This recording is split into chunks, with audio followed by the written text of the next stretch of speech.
It's like, dude, 14 months? Are you fucking kidding me? It'd be awful.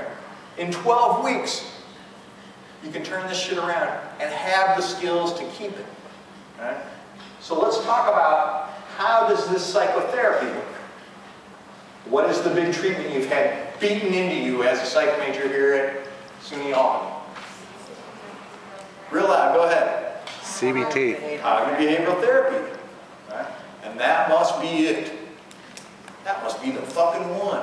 That must be the best therapy on earth. Right? We don't know. It works better than a lot of shit. But all the therapies that work have one thing in common.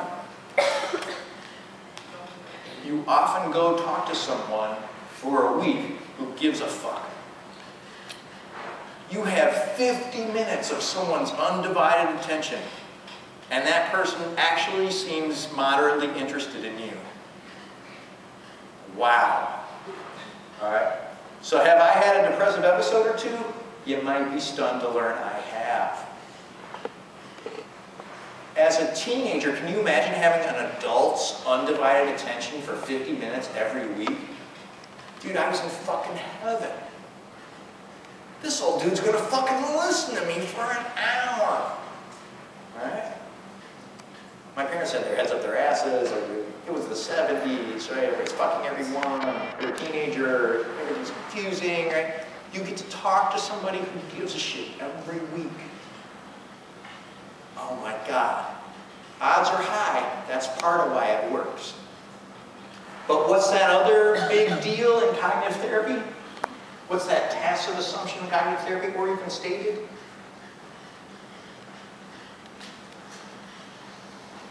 All right, the important one. The big one. This is the one that, when you forget what tardive dyskinesia is, I hope you'll still remember this.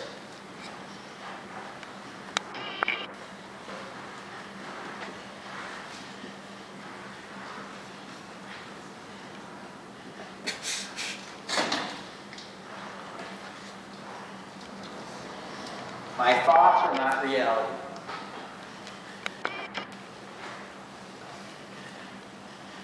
Epictetus said, it's not what happens to us, it's what we say to ourselves about what happens to us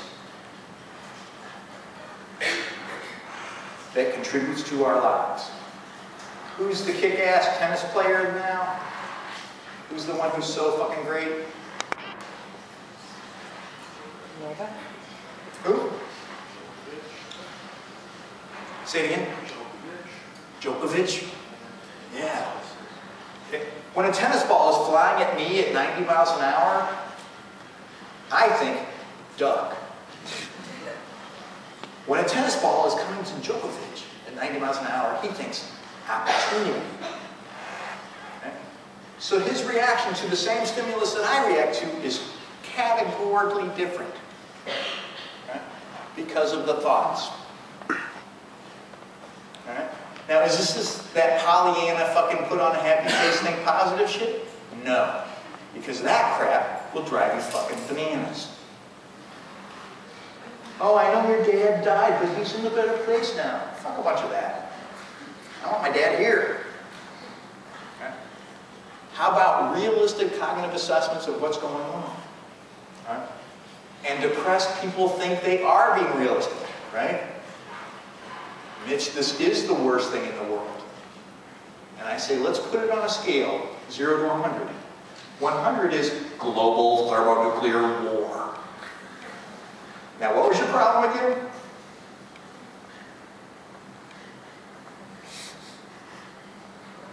Zero to 100? Oh, I forgot to do my taxes. Okay, so compared to global thermonuclear war, what is that? About a 6. Okay. What are the cognitive errors that we make? And everybody does it. Well, here's a list.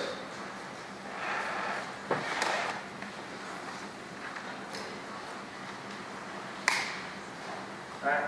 Jammed with slop is just an acronym for trying to remember them all, but you're not going to have to generate them. You're just going to have to know them when you see them, right?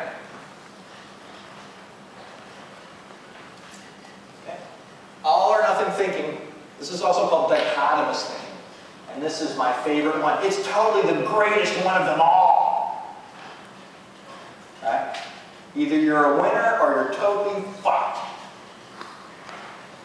Your life completely rocks or you should fucking kill yourself. Right? Clint Eastwood was in the movie The Outlaw, Josie Wales. And the tagline was, second best is the same as last. Are you fucking kidding me? Second best is, I got a silver medal in the Olympics. Guess I'm a fucking loser. Right? Second best is the same as last is the platonic form of dichotomous thinking, right? Can you see how that might lead someone to be depressed? Does that make some sense? Okay, all these are on e-resonant. Cognitive distortions. 5. Okay. Overgeneralization. You see a single negative event as a never-ending pattern of defeat. My friend Chris is lighting a cigarette and it broke. And he says, why do these things always happen to me? Dude, your fucking cigarette broke. Right? And what's funny is depressed people have a cognitive bias with their memories too. So when somebody's depressed, what do they remember? All the bad shit that ever happened to them. Right? My kids do this. And remember that time in nursery school and blah, blah, blah. Are you kidding me? That was 6 years ago. Right? But that overgeneralization, right? This one bad thing means all the world is bad. Classic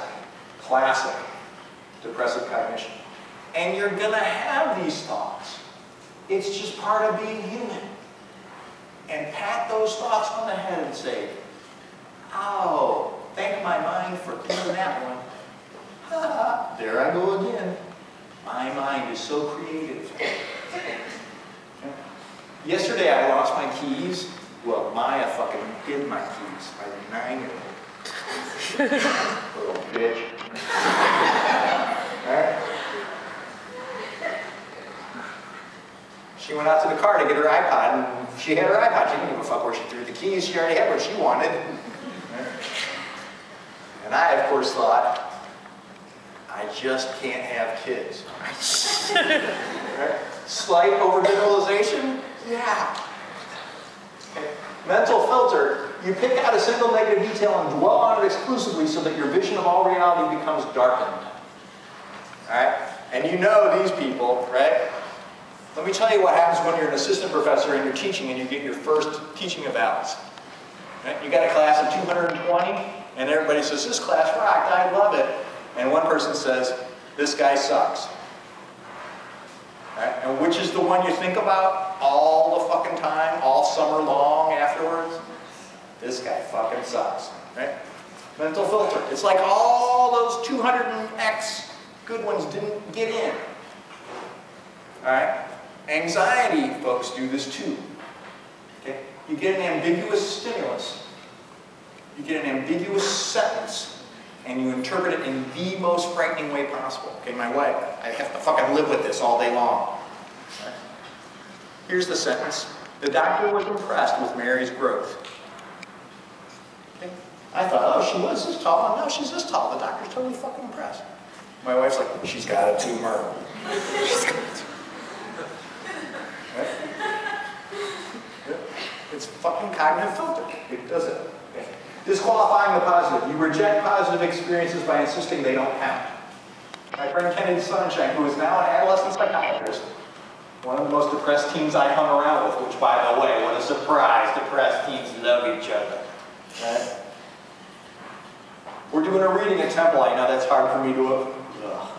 Yeah, back in the day, what can I say?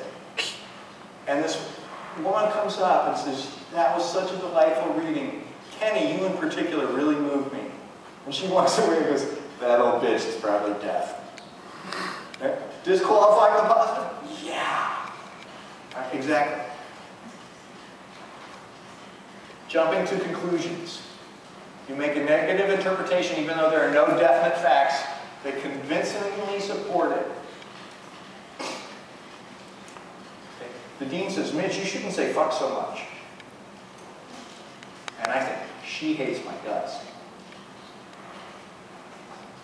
You see how that's a little bit of a logical leap? She probably does hate my guts. I can't conclude that just from this. Right? I do say fuck too much. I think it's because she hates me.